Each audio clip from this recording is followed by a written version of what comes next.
Hello बेटा, स्वागत है आपका इस वीडियो में। आज के इस वीडियो में हम जानने वाले हैं हरियाणा बोर्ड के क्लास 12th के बायोलॉजी का आज का पेपर था, तो उसके सॉल्यूशंस की बात करेंगे। सबसे पहला जो क्वेश्चन है, जिसके अंदर एक प्लांट है जो कि किसी केमिकल को सिक्रेट कर रहा है, जिसके कारण उसके आसपास का जो रूट है उसके एरिया में कोई भी दूसरे पेपर वगैरह ग्रो नहीं कर पा रहे। तो ये बेटा एक एग्जाम्पल आपका म्यूचुअलिज्म का है, तो पहले का ऑप्शन आ जाएगा सी। दूसरा है उसके अंदर एक नेचुरल फिनोमेना के बारे में बताना है, जो कि एक प्लांट होता है जो कि एक लिविंग फॉसिल के रूप में हम ले रहे हैं, जो कि अपने टाइम के अकॉर्डिंग बहुत ही कम चेंज हुआ है। उसके अंदर डिजीज़ और पेस्ट रेजिस्टेंस है, तो ये बहुत एक अच्छा एग्जांपल हो सकता है सर्वाइवल ऑफ फिटेस्ट का, तो ऑप्शन डी आएगा। अगला है कि भाई सिकल सेल एनीमिया किसके कारण होता है, तो इसमें आएगा पॉइंट म्यूटेशन, ऑप्शन ए। अगला है फोर्थ क्वेश्चन, इसके अंदर सैक्रोमाइसिस सर्विसाई एक माइक्रोब होता है जिसके द्वारा बियर बनती है, वाइन बनती है और ब्रेड बनती है। तो इसके अंदर इसका ऑप्शन आ जाएगा फ्रूट जूस की प्रोडक्शन में इसका कोई रोल नहीं है, ऑप्शन सी। क्वेश्चन नंबर 5 है कि किसी पर्सन की स्किन जो है ड्राई है, लेसेंस है, तो इसके लिए वो कौन सी डिजीज से अफेक्ट है, तो इसका एग्जाम्पल है रिंग वोम, ऑप्शन ए आ जाएगा। उसका बाद क्वेश्चन नंबर 6 का आंसर आ जाएगा डिफॉरेस्टेशन, इससे कार्बन सिंक में डिक्लाइन आता है। क्वेश्चन नंबर 8 है कि भाई एंडोस्पर्म की जो है प्लॉइडी क्या होती है, तो उसका ऑप्शन आ जाएगा बी, 3n होता है ट्रिप्लॉइड। अगला है बीओडी का ऊपर क्या इफेक्ट होता है जब उससे एफ्लुएंट को निकाला जाता है, तो बेटा उसकी बीओडी डिक्रीज होती है, बीओडी कम होने लगती है जैसे ही पोल्यूशन कम होता है। अगला क्वेश्चन है distance between the two strand of DNA, DNA के दोनों स्ट्रैंड के बीच में डिस्टेंस सेम रहेगा, चाहे किसी भी स्ट्रैंड को आप नाप सकते हैं, तो इसका ऑप्शन आएगा बी, रिमेन्स द सेम।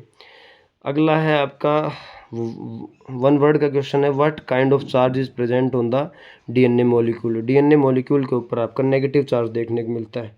उसके बाद है पीसीआर के अंदर जो स्टेप 2 है वहाँ पर डीनेचुरेशन हो रही है, डीनेचुरेशन के लिए रेस्पॉन्सिबल क्या होता है, टेम्परेचर होता है, जहाँ पर डीएनएज एंजाइम हाइड्रोजन बॉन्ड को ब्रेक कर रहा होगा, डबल स्ट्रैंड को सिंगल स्ट्रैंड में कन्वर्ट कर रहे हैं।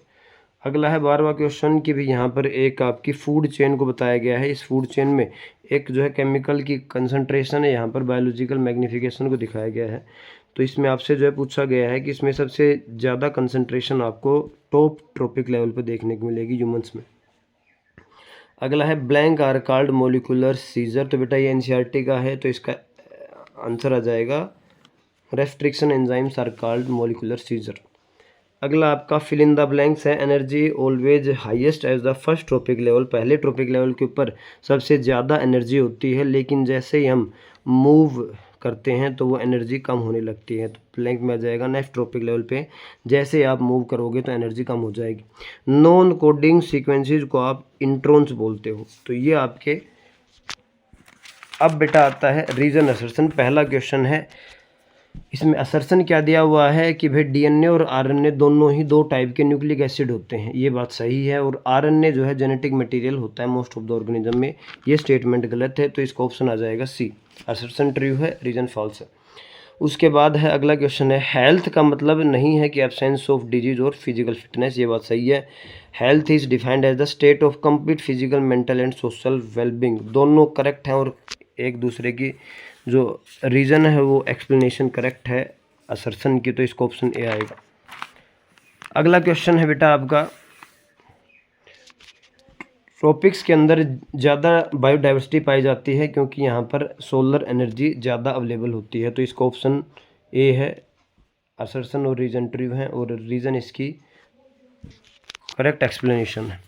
तो बेटा ये आपके एक एक नंबर के हैं, अगर आप वेरी शॉर्ट देखें तो एलर्जी के बारे में बताया गया है, एग्जांपल आपको बताना है, इम्यूनिटी बताना है, इसके टाइप्स बताने हैं, इमैस्कुलेशन क्या होता है, ऑटो इम्यून डिजीज़ क्या है, उसके बाद टोटीपोटेंसी क्या होती है, एक्सप्लांट क्या होता है, डिफ्रेंशिएशन करना है इमिग्रेशन और इमाइग्रेशन में, आपको डिफ्रेंशिएट करना है ट्रांसक्रिप्शन और ट्रांसलेशन के अंदर। इसके बाद बताना है semi conservative DNA replication, adaptive radiation क्या होते हैं, उनकी डेफिनेशन बतानी है एग्जाम्पल के साथ। तो इसने कहा कि जब स्पर्मेटोजेनेसिस, स्पर्मियोजेनेसिस और स्पर्मेशन हो रहा है उस समय प्लॉइडी में कैसे बदलाव आ रहे हैं, यानी कौन सा एन है कौन सा 2n है।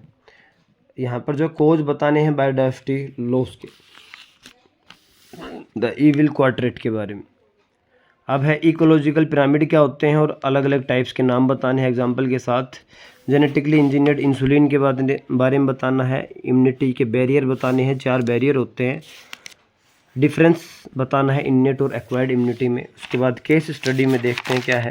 मैं भी बेटा आपके साथ पहली बार ही देख रहा हूँ ये question paper.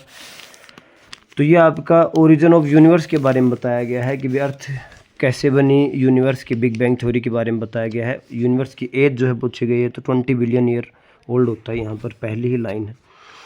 When was earth form, तो 4.5 बिलियन ईयर्स बैक अर्थ का फॉर्म हुआ था। How does universe, what does universe comprise of, तो बेटा यूनिवर्स में क्या क्या होते हैं, गैलेक्सीज होते हैं जिसके अंदर स्टार्स हैं, cloud of gas and dust है। तो ये आसान है बिल्कुल।